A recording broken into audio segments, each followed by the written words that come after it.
Get up in the morning, gonna wash my face in a brand new pan.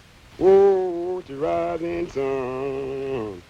Oh, Captain, I cannot drive him, I cannot drive him.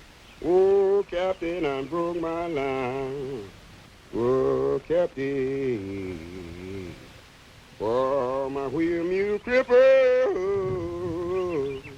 Oh, my leading you blind. Oh, I'm going down, baby.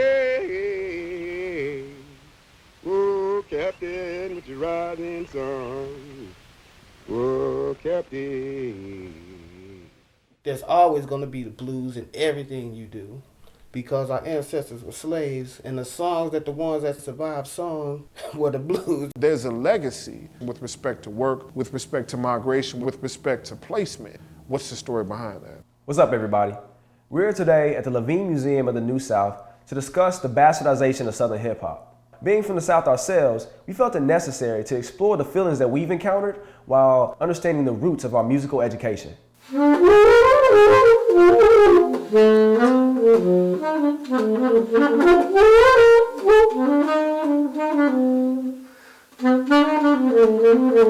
The way I hear it is, people figure that people from the South are not as intelligent based on the way they talk.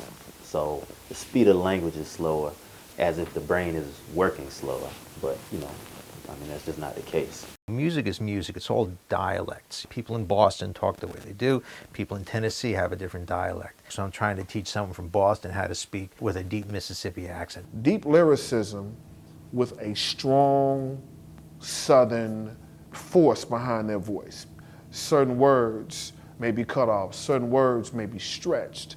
It came out as clear as day. I'm gonna be yonder, praise in Jerusalem, going up yonder, praise him there. Going up yonder, praise in Jerusalem, going up yonder, praise him there. Oh Lord, oh my Lord. That makes you really understand the music more. Until you really understand the culture, you're not gonna get the music. The South gives you drums. The South gives you blues.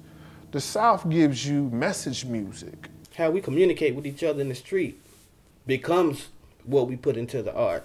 It's really based on timbre of somebody's voice, how I can make myself sound on the record rather than what I'm saying per se. It's slower, it's Southern, and within that, these newer artists who are from the South proper, from Mississippi proper, from Georgia proper. I'm so glad that they bring that to the table and that they're not trying to sound like that they aren't from the spaces that made them.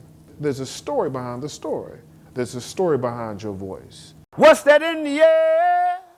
Gunpowder.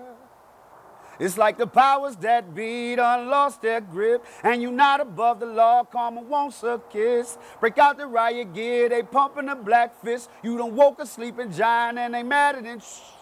What's that in the air? Gunpowder. And on this two-part episode, we intend to shed light on the history of the New South and explore just where that negative sentiment originated. Now that we've seen AJ talk about the origins of Southern hip hop, let's get into the South's emergence into commercial success. The year is 1998.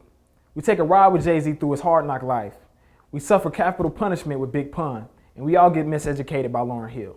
But another album makes a splash that year, Aquemini.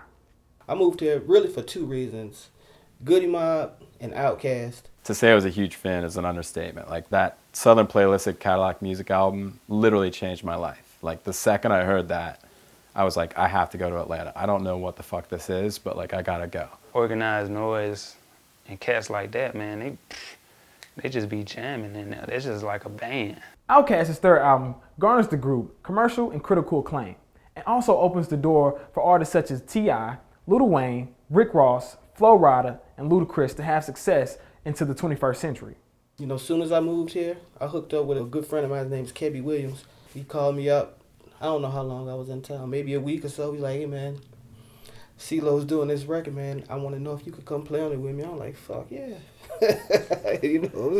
Now the South did indeed suffer some hard times during the chicken noodle soup auto-tune days, but it didn't stop the South's progression any. What it taught us was so much about how to be socially responsible people. You can have a good time too, but there's a place for everything. Like, turn up by all means, have a great time, but don't overlook the people that actually have something to say. Or turn up and then turn around and be like, that was racist. Now today, the South is the most prominent region within hip hop. With artists such as Future, Big Crit, and J. Cole, I feel that the South is in good hands going forward. But let's take it to the streets to see what people have to say about it.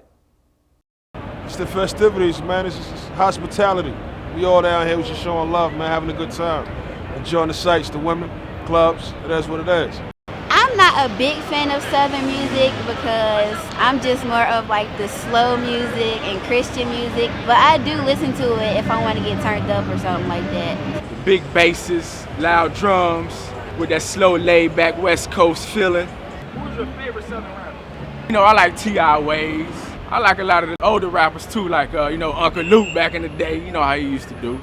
I mean, I got respect for Houston. I like Houston's, you know, screw music. A lot of rappers try and rap like the Southern people, like Drake and ASAP. Favorite rapper, I can't say, it's just the music I like. You know, I like Outkast and different tunes. It's all about your style, your hip, how you can control the beat. I mean, everybody wanna be Southern, it seems like. What I dislike about it is how they portray women in their music videos, but that's the only thing I dislike about it. I just like Southern music in general because I'm from the South. The Southern rapper is gonna appeal to your Southern people. That popularity, that notoriety will then spread to the other parts, and then other people will be able to tap into that same basic human level communication. If you look back 10, 15, 20 years ago, there were people in hip-hop pulling from jazz samples to classic rock samples to blue, you know, to actually singing on songs or having singers. They've always kind of coexisted. The genres have kind of always coexisted. We have to use opportunities like this to realize, yo, this is what you took from, like, this is where it came from. The light bulbs you're using, that melody that's stuck in your head, that song that your parents got married to, it's deep, man. Who are we as a culture if we can't acknowledge the strength of personality and the endurance it took to deal with that insanity and still perform at the level that they were performing at? That takes a special kind of human. These are my grandmother's stories. These are my grandfather's stories. And hearing these stories, I know that a part of my heritage come from these spaces. You should know who Miles Davis is. Like, the man changed jazz 4 times over. Like, you know what I mean? Like, you should know Coltrane. You should know Thelonious Monk.